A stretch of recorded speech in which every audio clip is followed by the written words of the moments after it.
நான் உங்க நாகராஜ்.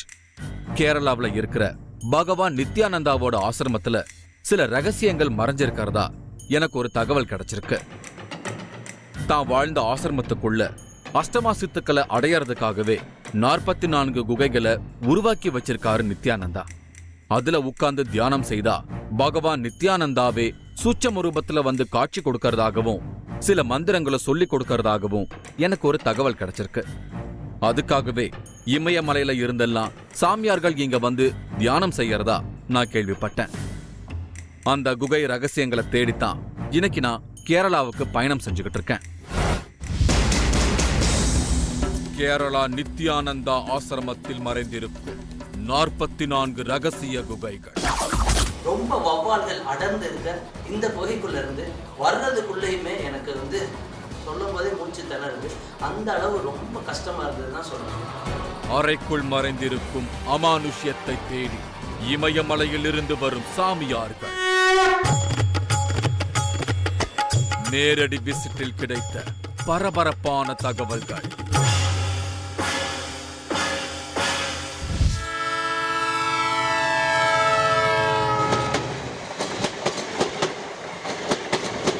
இன்னைக்கு எபிசோட பார்க்கறதுக்கு முன்னாடி ஒரு டிஸ்க்ளைமரை சொல்லிடுறேன். இன்னைக்கு நீங்க பார்க்க போற எபிசோட்ல வரப்போற பகவான் நித்யானந்தா கேரளாவில் வாழ்ந்த ஒரு மகான். அவரை பத்தி தான் இன்னைக்கு நாம பார்க்கவிருக்கோம். அதனால நீங்க வேற எதையாவது கற்பனை செஞ்சுக்கிட்டா அதுக்கு நாங்க பொறுப்பில்லை. இனி எபிசோடுக்குள்ள போகலாம். இன்னைக்கு நான் கேரளா கஞ்சங்காடுல இருக்கிற புதிய கோட்டா அப்படிங்கிற இடத்துக்கு போயிட்டு இருக்கேன். இங்க இருக்கிற பகவான் நித்யானந்தா ஆசிரமத்துல பல ரகசிய குகைகள் இருக்கிறதா எனக்கு சொல்லியிருந்தாங்க. அந்த குகைகள்ல தியானம் செய்யறவங்களுக்கு சூட்சம ரூபத்துல வந்து நித்யானந்தாவே சில மந்திர உபதேசங்களை செய்யறதா எனக்கு ஒரு ஆச்சரியமான தகவல் கிடைச்சிருக்கு. அது மட்டும் இல்லாம இங்க வந்து தியானம் செய்யற சாமியார்களுக்கு சித்துக்களோட ரகசியங்களும் உணர்த்தப்படுறதா ஒரு தகவலும் கிடைச்சிருக்கு.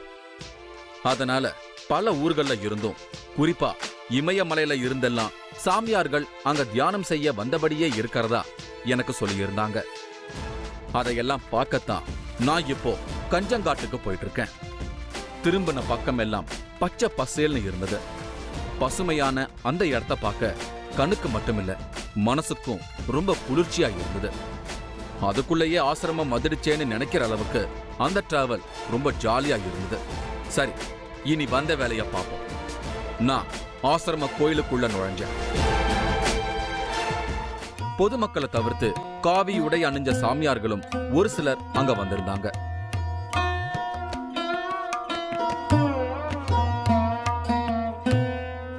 இந்த கோயிலோட அமைப்பே கொஞ்சம் வித்தியாசமா தான் இருக்கு. ஒரு சின்ன குன்று, அதை சுத்தி படிக்கட்டுகள் மாதிரி வடிவமைக்கப்பட்டிருந்தது. குன்றுக்கு மேலையும் கீழையும் கோயில் இருக்கு. பகவான் நித்யானந்தா தியான மந்திர்னு எழுதப்பட்டிருந்தது. அந்த இடத்துக்குள்ள நான் நுழைஞ்சேன். உள்ள போற வழியெல்லாம் ரங்கோலி கோலம் போட்டிருந்தாங்க. கலர் கலரா கோலங்களால அந்த இடத்தையே அலங்கரிச்சிருந்தாங்க. அப்பதான் சித்தரோட சந்நிதிக்கு முன்னால ஒரு சாமியார் ரொம்ப தீவிரமா வேண்டிக்கிட்டு இருந்தாரு. கண்டிப்பா இவர் இந்த கோயிலோட பூசாரி இல்லைன்னு மட்டும் எனக்கு புரிஞ்சுது. சரி, யார சந்திச்சா இந்த இடத்த பத்தின ஃபுல் டீடைல்ஸும் எனக்கு கிடைக்கும்னு நான் அந்த கோயிலையே சுத்தி சுத்தி வந்துகிட்டு இருந்தேன். மேல இருக்கிற கோயிலுக்கு போனாதான் இந்த கோயிலோட ட்ரஸ்டி கணேஷை சந்திக்க முடியும். அவரை சந்திச்சாதான் எனக்கு எல்லா தகவல்களும் கிடைக்கும்னு சொல்லி இருந்தாங்க. அதனால நான் மேல இருக்கிற கோயிலுக்கு போனேன். அந்த இடம் ரொம்ப அமைதியா இருந்தது.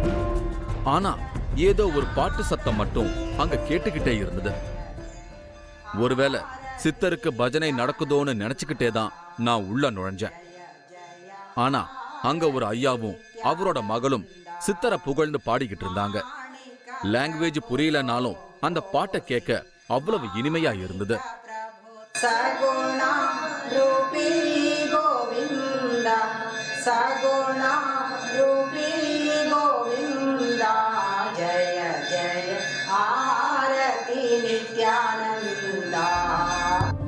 ஆரம்பமே இசையோட இருக்கேன்னு மனசுக்குள்ள ஒரு குதூகலம். அங்க பக்கத்திலேயே இன்னொருத்தர் உட்கார்ந்து தியானம் செஞ்சுக்கிட்டு இருந்தாரு. இவர்தான் இந்த கோயிலோட ட்ரஸ்டி கணேஷ். தியானத்தை முடிச்சதும் நான் அவர்கிட்ட பேச தொடங்கினேன். பகவான் நித்யானந்தாவை பத்தி அவர் சொன்ன பல விஷயங்கள் என்ன ஆச்சரியப்பட வச்சது. இது வெறும் ஆசிரமமா இருக்கிறதோட ஒரு சக்தி வாய்ந்த தியான பீடமா இருக்கிறதா இவர் சொல்றாரு. இந்த ஆசிரமம் பகவான் நித்யானந்தா வாழ்ந்த காலத்துல அவராலேயே உருவாக்கப்பட்டிருக்கு. வெளிப்புறமா இத பார்க்க ஏதோ கோயில் மாதிரி இருந்தாலும் இந்த மலை குன்றுகளுக்குள்ள பல குகைகள் அமைக்கப்பட்டிருக்கு. அந்த குகையோட அமைப்புலையும் சில சூட்சும ரகசியங்கள் இருக்கிறதா இவர் குறிப்பிடுறாரு. இந்த இதுக்குள்ள அந்த மலை தோண்டி நிறைய குகை, கிட்டத்தட்ட ஒரு 44 பேருக்கு தியானம் பண்ணக்குள்ள வசதி இருக்கு. 44 குகை அறைகள் இருக்கு அந்த குகைக்குள்ள. அந்த குகையினோட விசேஷம் எப்படின்னா, சுவாமி அந்த குகைக்கு இந்த மாதிரி இப்படி போட்டிருக்கு. நம்ம இந்த உள்ளுக்கு பார்க்கும்போது இந்த நாவு இருக்குல்ல, சின்ன நாக்கு, அது இருக்க மாதிரி நம்ம தொண்டை பார்க்கும் மாதிரி இருக்கும். அந்த பார்த்து அதனுடைய நுழைவாயில் அப்படிதான் இருக்கும். உள்ள 44 குகைகளும் 6 வாசல்களும் இருக்கிற மாதிரி வடிவமைக்கப்பட்டிருக்கு. ஒரு மனுஷனோட 6 சக்கரத்தையும் உணர்த்துற விதமா அந்த 6 வாசல்கள் இருந்தாலும் 44 குகைகள் அமைக்கப்பட்டதுக்கான காரணம் இன்னும் சூட்சமமா தான் இருக்குன்னு இவர் குறிப்பிடுறாரு. ஆனா அந்த குகைகள்ல வந்து தியானம் செய்யற பலருக்கும் இன்னமும் பகவான் நித்யானந்தா சூட்சமமா வந்து காட்சி கொடுக்கறதா தான் இவர் சொல்றாரு. பகவான் நித்யானந்தா தான் சிறு வயதா இருக்கும்போது பல அதிசயங்களை நிகழ்த்தி இருக்காரு. பிறப்பிலேயே தெய்வ அம்சங்களோட பிறந்ததுனால தான் அவரால பல அதிசயங்களை நிகழ்த்த முடிஞ்சதுன்னு இவர் குறிப்பிடுறாரு. கருக்கரையில குட்டி, ஆனா அவரோட கையில காலில எல்லாம் நிறைய சங்கு சக்கரக்கதா அப்படி எல்லாம் அடையாளம் இருந்தது பிறக்கும் போது. பிறவியிலேயே அவரோட கை கால்கள்ல ஒரு சில சக்கர குறியீடுகளோட பிறந்திருக்காரு. அது மட்டுமில்லாம அவரோட ஜாதகத்தை பார்த்தவங்களும் அவர் ஒரு அவதார புருஷன்னு சொல்லியிருக்காங்க. அதோட அடையாளமா தான் இந்த கோயில இருக்கிற அவரோட பாதத்தை அவர் கால்ல இருந்த மாதிரியான சில அடையாளங்களை வச்சே அமைக்கப்பட்டிருக்குன்னு ஒரு ஆச்சரிய தகவலையும் எனக்கு சொன்னாரு. இப்போ அந்த இடத்துல மக்கள் பலரும் ஒண்ணு கூட தொடங்கினாங்க. சித்தருக்கு பூஜை செய்ய தொடங்கினாங்க.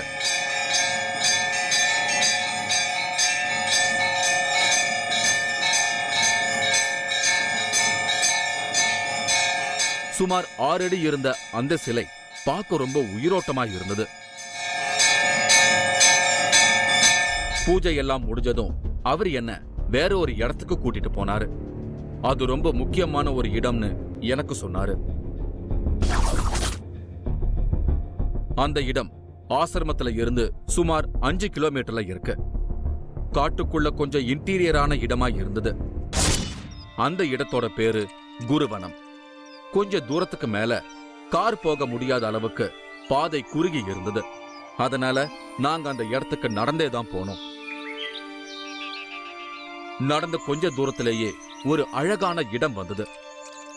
அந்த அடர்ந்த காட்டுக்கு நடுவுல இப்படி ஒரு அழகான இடத்தை பார்க்கவே மனசுக்கு ரொம்ப அமைதியா இருந்தது.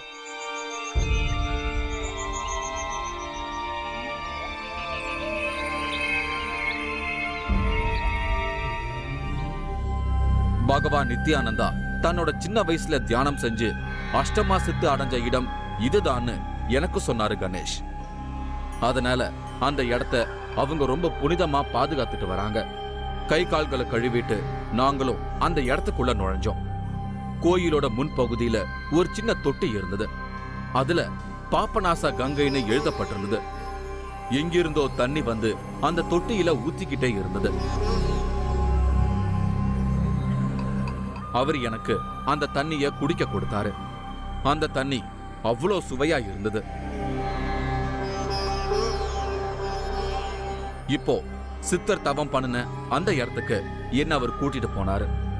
இதுதான் பகவான் நித்யானந்தா தவம் பண்ணின இடம்.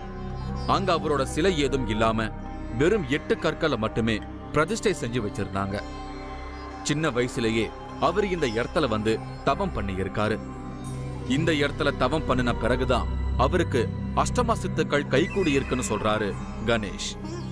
இப்ப அங்கதான் அவர் வந்து தவம் இருந்த இடம். அங்கே தவம் இருந்த இடம். அந்த இடத்துல சுவாமி அஷ்ட சித்தி இருக்குல்ல, அனிமா கனிமா தனிமான்னு சொல்லி அஷ்ட சித்தி இருக்கு நமக்கு.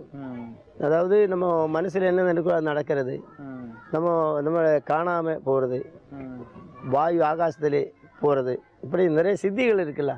நம்ம கற்பனை பண்ற பொருளை நம்ம கையில் வர்றது, நம்ம இருக்கும் போதே காணாமல் போகிறது. இந்த மாதிரி அஷ்டசித்தியும் கிடைச்ச இடம் அது. இப்படிப்பட்ட ஒரு முக்கியமான சக்தி வாய்ந்த இடத்த இவங்க பெரிய அளவுல ஆடம்பரமாக்காம இப்படி சாதாரணமா பாதுகாக்கிறதுக்கும் ஒரு காரணம் இருக்கு. நித்யானந்த சுவாமி இந்த இடத்துல தான் தவசில் இருந்திருக்காரு. குருவனத்துல தான் அவருக்கு அஷ்ட சித்திகள் கிடைச்சிருக்கு. கிடைச்சதுக்கான உதாரணமா 8 கற்களை வச்சு வழிபாடு பண்ணியிருக்காரு. நாளடைவில் கோவில் டெவலப் பண்ணும்போது இந்த இடத்துல டைல்ஸ் போட்டு கற்கள் மேல வெள்ளி கவசம் போடலான்னு பிளான் பண்ணியிருக்காங்க. தேவப்பிரசன்னம் பார்க்கும்போது தான் நித்யானந்த சுவாமி இந்த குருவனத்தோட இயற்கையை கெடுக்கும் விதமா எதுவும் பண்ணாதீங்கன்னு கோபம் அடைஞ்சிருக்காங்க. அதுக்கப்புறம் இந்த குருவனத்தோட இயற்கை கெடுக்கும் விதமா எதுவுமே பண்றதில்லை. அஷ்டமா சித்துக்கள் கைகூடின இந்த இடத்துல இன்னமும் அவரோட நடமாட்டம் இருக்கிறதா குறிப்பிடுறாரு. முறையா தியானம் செஞ்சா எல்லாராலையும் அதை ஃபீல் பண்ண முடியுமா? ஆன்மீகத்தில் இன்னும் ஈடுபாடு இருக்கணும், தொடர்ந்துகிட்டே போகணுங்கிறது எனக்கு முழுமையாக தெரிஞ்சது இந்த நித்யானந்தா இந்த குகையில் தியானம் பண்ணும்போது தான் எனக்கு அந்த வைப்ரேஷன் கிடைச்சிது.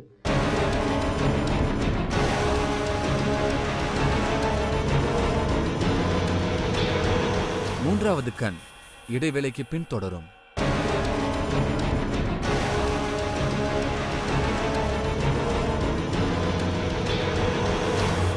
மூன்றாவது கண் தொடர்கிறது. நான் இன்னைக்கு கேரளா கஞ்சங்காடு பகவான் நித்யானந்தா ஆசிரமத்துக்கு வந்திருக்கேன்.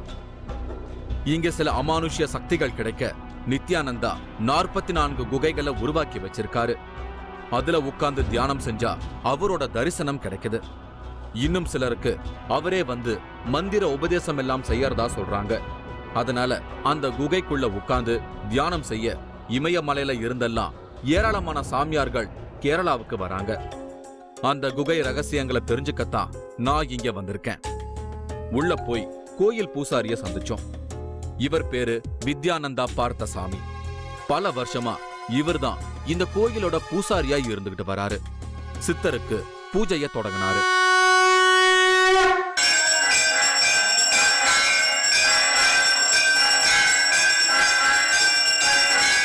பகவான் நித்யானந்தா தனது சின்ன வயசுலேயே இங்க தியானம் செஞ்சு அஷ்டமா சித்த அடைஞ்சதுனால தான் இங்க அவரோட சின்ன வயசு உருவத்தையே சிலையா செஞ்சு வச்சிருக்காங்க.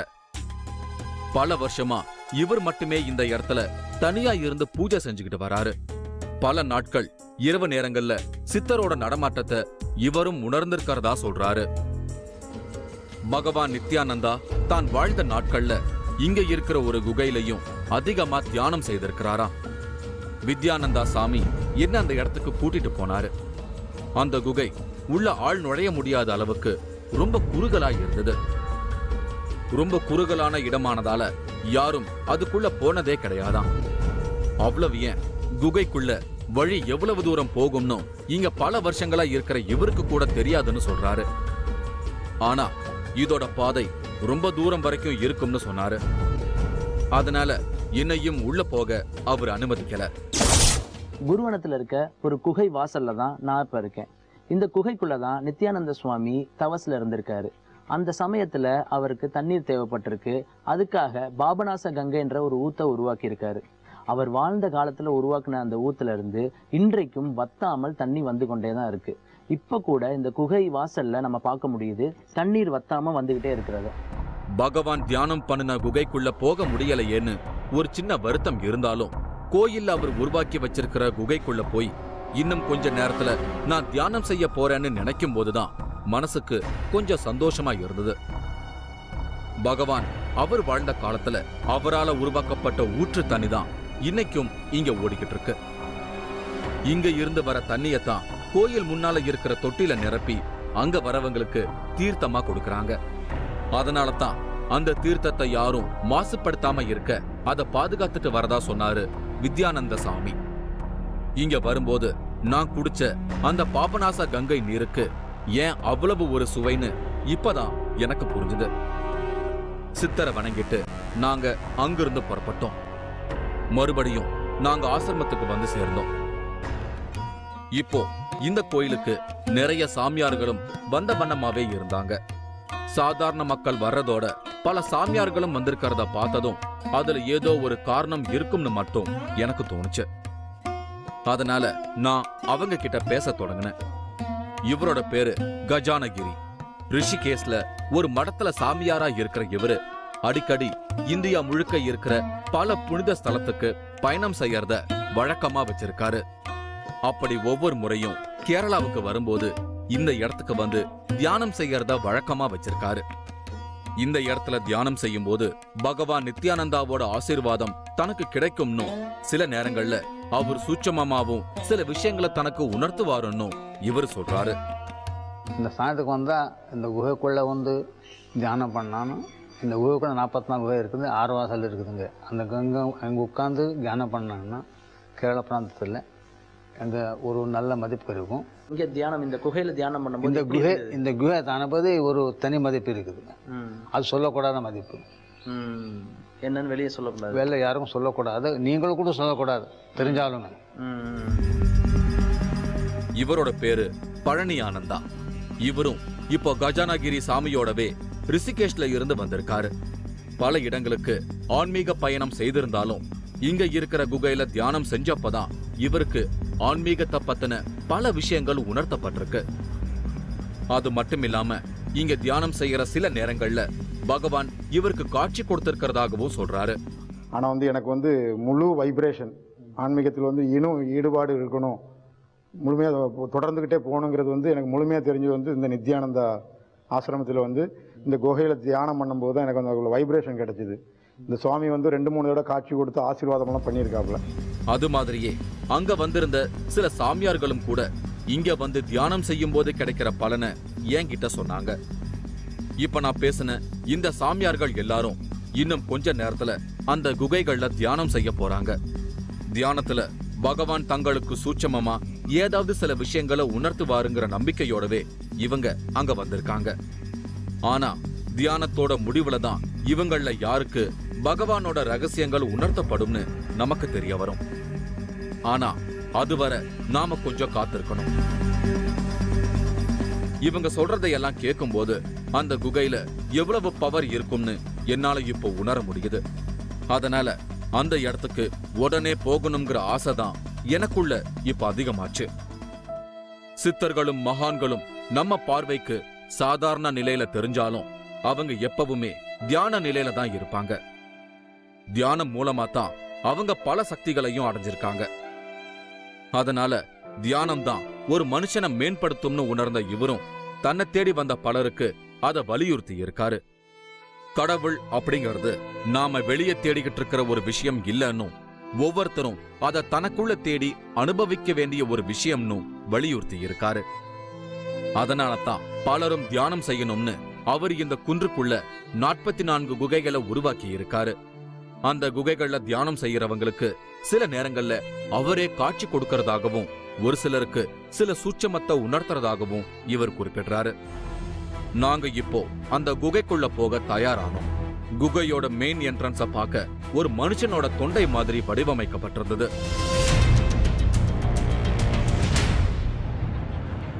குகைக்குள்ள போறதே ஏதோ சுரங்கப்பாதைக்குள்ள போறது மாதிரியான ஒரு ஃபீல் கிடைச்சது. உள்ள அது ரொம்ப தூரத்துக்கு போயிட்டே இருந்தது. உள்ள தனித்தனியா நிறைய அறைகளும் இருந்தது.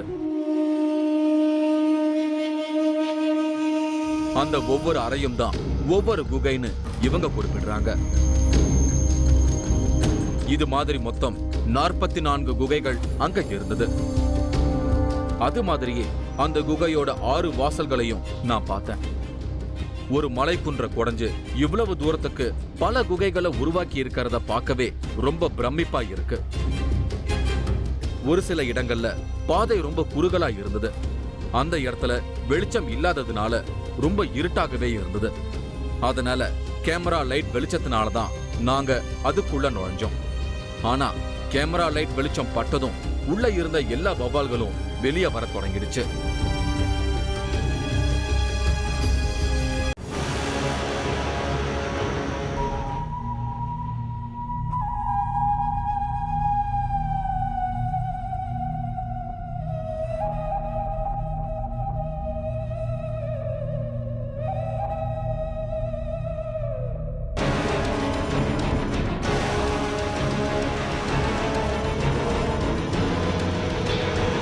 மூன்றாவது கண் இடைவேளைக்கு பின் தொடரும்.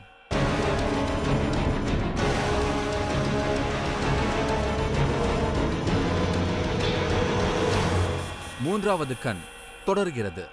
நான் இன்னைக்கு கேரளா கஞ்சங்காட்ல இருக்கும் பகவான் நித்யானந்தா ஆசிரமத்துக்கு வந்திருக்கேன். இங்க பகவான் நித்யானந்தா தான் வாழ்ந்த காலத்திலேயே 44 குகைகளை உருவாக்கி வச்சிருக்காரு. இந்த குகைக்குள்ள உட்கார்ந்து தியானம் செஞ்சா சில அமானுஷ்ய சக்திகள் கிடைக்கிறதா சொல்லப்படுது. அதுக்காக இமயமலை பகுதிகளில் இருந்தெல்லாம் ஏராளமான சாமியார்கள் இங்க வராங்க. அப்படி இன்னைக்கு இந்த குகையில தியானம் செய்யறவங்களுக்கு கிடைச்ச சில அமானுஷ்ய அனுபவங்களை பார்க்கத்தான் நான் இங்க இப்ப வெயிட் பண்ணிக்கிட்டு இருக்கேன். இப்போ நான் வெளிய பார்த்த சாமியார்களும் ஒரு சில மக்களும் அங்க தியானம் செய்ய தயாரானாங்க. ஒவ்வொருத்தரும் ஒவ்வொரு குகையில உட்கார்ந்து தியானம் செஞ்சுக்கிட்டே இருந்தாங்க. இந்த இடம் முழுக்க பகவான் நித்யானந்தாவோட வைப்ரேஷன் நிறைஞ்சிருக்கு. அதனால நானும் ஒரு குகையில உட்கார்ந்து தியானம் செய்ய தொடங்கினேன்.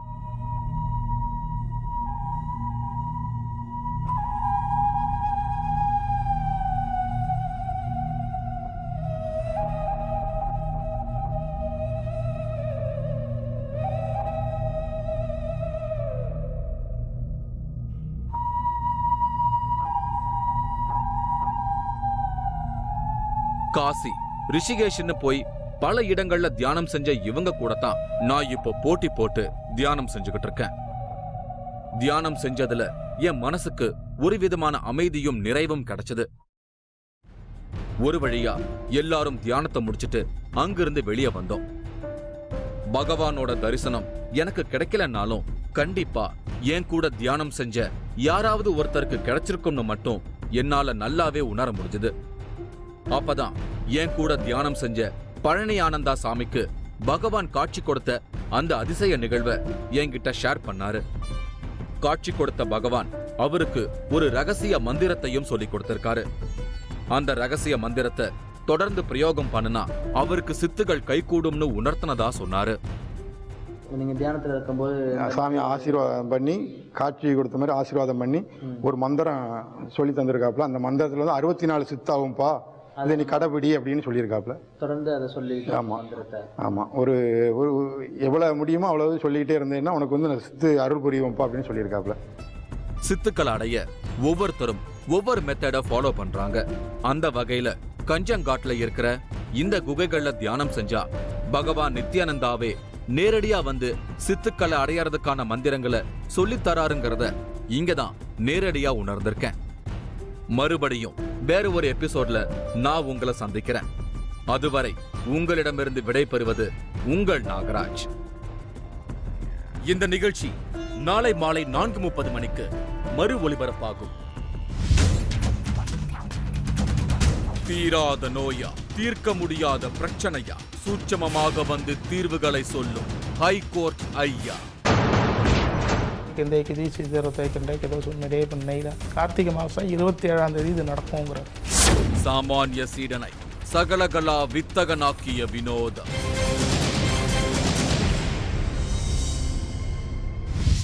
நீங்களும் இந்த திகில் பயணத்தில் கலந்து கொள்ள ஒரு வாய்ப்பு. மூன்றாவது கண் டிவி ஷோ என்ற ஃபேஸ்புக் பக்கத்தில் எங்களோடு இணைந்திடுங்கள். உங்களது அமானுஷ்ய அனுபவங்களை பதிவு செய்து இந்த நிகழ்ச்சியில் பங்கு பெறும் வாய்ப்பை பெறுங்கள்.